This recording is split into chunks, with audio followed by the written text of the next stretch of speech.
ഹരേ കൃഷ്ണ. സർവം ശ്രീകൃഷ്ണ പാദാർപ്പണമസ്തു. ജയ ശ്രീ രാധരാധി സർവത്ര ഗോവിന്ദ നാമസങ്കീർത്തനം. ഇപ്പം ഞാനൊരു ന്യൂസ് അറിഞ്ഞെന്ന് വെച്ചാൽ ഗുരുവായൂർ ഇപ്പം അടുത്ത ഒരാഴ്ചയ്ക്ക് ഒരു റൂൾസ് കൊണ്ടുവന്നു. അതായത് ദർശന ടിക്കറ്റ് എടുത്തവർക്ക് ആധാർ നിർബന്ധമാക്കിയിട്ടുള്ള ഒരു ഉത്തരവ് വന്നിട്ടുണ്ട് ദേവസ്വം ബോർഡിൻ്റെ.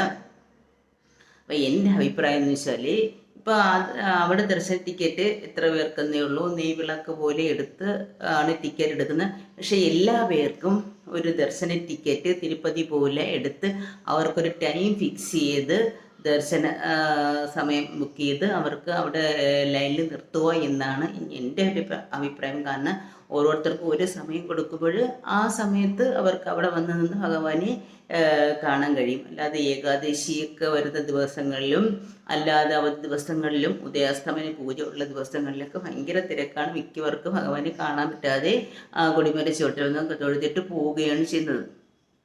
തിരുപ്പതി പോലെ ആയി വരികയാണ് നമ്മളെ ഭൂലോക വൈകുണ്ഠമായ ഗുരുവായൂരും അങ്ങനെ എല്ലാ പേർക്കും ഒരു ചെറിയ തോതിലുള്ള ഒരു ദർശനം, ചെറുതൊട്ട് വലുത് പലതരത്തിലും ടിക്കറ്റ് തിരുപ്പതിയിലുണ്ടല്ലോ, ദർശന ടിക്കറ്റ് നമുക്ക് ഓൺലൈനിൽ ബുക്ക് ചെയ്യുമ്പോഴത്തേക്ക്. അപ്പോൾ അതനുസരിച്ച് ഇവിടെയും അങ്ങനെ ഒരു നിയമം കൊണ്ടുവന്നാൽ എല്ലാവർക്കും തിക്കും തിരക്കുമില്ലാതെ ആ ഒരു സമയങ്ങളിൽ പോയി നിന്ന് ഭഗവാനെ കാണാൻ കഴിയും. പക്ഷെ ചിലർക്കൊന്നും നിർമ്മാല്യ സമയത്ത് കിട്ടത്തില്ല. പക്ഷെ എന്നാലും ഒരു സമയം നമ്മൾ കൽപ്പിച്ചു കഴിഞ്ഞാൽ ആ സമയത്ത് എല്ലാവർക്കും ഭഗവാനെ കണ്ടു തൊഴുവാൻ ഒരു അവസരം കിട്ടുമെന്നാണ് എൻ്റെ ഒരു അഭിപ്രായം. അപ്പോൾ എല്ലാവർക്കും ഇങ്ങനെ ദർശന ടിക്കറ്റും ആധാറും ഓൺലൈനിലൂടെ ബുക്ക് ചെയ്താൽ ആ ടൈമിൽ വന്ന് നമ്മൾ ക്യൂവിൽ നിന്നാൽ മതിയല്ലോ.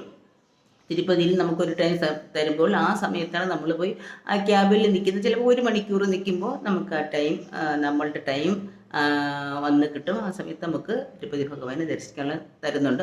അതുപോലെ ഭൂലോക വൈകുണ്ഠമായ ഗുരുവായൂരും അങ്ങനെ എല്ലാ പേർക്കും ഒരു ദർശന ടിക്കറ്റ് ചെറിയ തരത്തിലുള്ള ഒരു എമൗണ്ട് വെച്ച് ബുക്ക് ചെയ്ത് അവർക്കും ഒരു ടൈം കൊടുത്ത് ആധാറും ഇതുപോലെ നിർബന്ധമാക്കിയാൽ വളരെ നന്നായിരിക്കും എന്നാണ് എൻ്റെ ഒരു അഭിപ്രായം. അപ്പോൾ നമ്മൾക്ക് അവധി ദിവസങ്ങളിലും ഇങ്ങനെയൊക്കെ ഒരു പ്രത്യേക പൂജകളൊക്കെ വരുന്ന ദിവസങ്ങളിലും തിക്കും തിരക്കുമില്ലാതെ ഭഗവാനെ കാണാൻ കഴിയും. പലപ്പോഴും തിക്കും തിരക്കി കാണാൻ പറ്റാത്ത അവസ്ഥയുണ്ട്. പക്ഷേ വലിയ നെയ്വിളക്ക് ടിക്കറ്റ് എടുത്തവർ ഭഗവാനെ കണ്ട് തൊഴുതിട്ട് പോകുമ്പോൾ നമ്മളെപ്പോഴും ഭഗവാനെ മനസ്സിൽ കണ്ട് തൊഴുത് ആ ക്യൂവിൽ നിന്ന് കൊണ്ട് നിൽക്കുകയാണ്. ചിലപ്പോൾ അവിടെ എത്തുമ്പോഴായിരിക്കും നമുക്ക് ദർശനം ഇല്ല എന്ന് പറഞ്ഞുകൊണ്ട് ഇരിക്കുന്നത്. അങ്ങനെ പലപ്പോഴും പലർക്കും പല വൈഷമ്യങ്ങളും നേരിട്ടിട്ടുണ്ട്. അങ്ങനെ ഭഗവാനെ കാണാൻ പറ്റാത്ത അവസ്ഥ മനസ്സിൽ കൊടിമരച്ചൂട്ടിൽ കണ്ട് ഭഗവാനെ കണ്ട് തൃപ്തി അടഞ്ഞിട്ട് തിരിച്ചു പോകുന്നവരുണ്ട്.